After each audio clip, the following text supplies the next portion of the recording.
We open on Ed in the barn, but he quickly sneaks into town and spies on two local girls, Adeline and Madison, while they're trying on bras. He bolts when they hear him.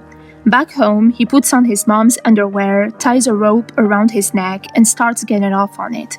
Augusta catches him, disgusted, and unleashes one of her fire and brimstone sermons. To her, women are sin, and she makes Ed swear he'll never touch one, never marry, and never spill seed with one. Later, Ed meets up with Adeline at a diner. She's rambling about Nazi death camps, spy networks, and pulp comics. She shows him these grotesque photos of corpses and even lends him a comic about Ilsa Koch. Ed's glued to the pages, clearly drawn to the mix of horror and power.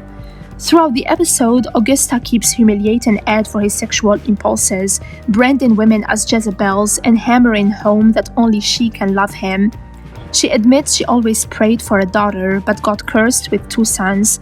Henry, she says, is evil, and Ed is weak. Still, she demands loyalty, and Ed promises not to break her heart. But Ed's world really unravels after Augusta has a stroke. He steps up to take care of her, but it quickly turns twisted. His devotion crosses into lust when he lingers on her body in ways no son should.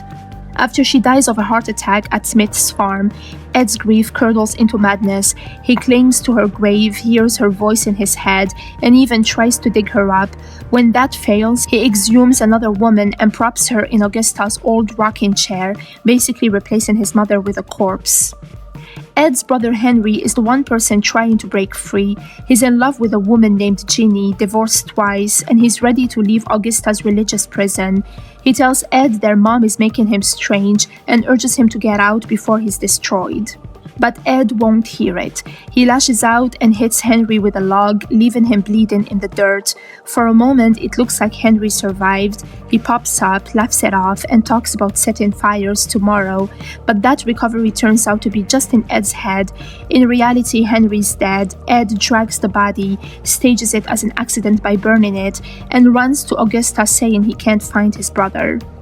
When the cops find the body, the bruises look suspicious, but they chalk it up to smoke inhalation and possible heart failure.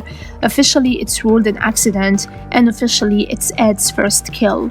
All through this, the show cuts to Ilsa Koch at Nazi camps, brutalizing prisoners and dehumanizing them. It mirrors Augusta's teachings and Ed's twisted view of women, cruelty, control, and obsession all wrapped together. By the end of episode 1, everything has collapsed. Henry's gone, Augusta's gone, and Ed's left completely alone. But instead of moving on, he pulls a corpse into his house, sets it in his mother's chair, and sits there with a creepy, satisfied grin.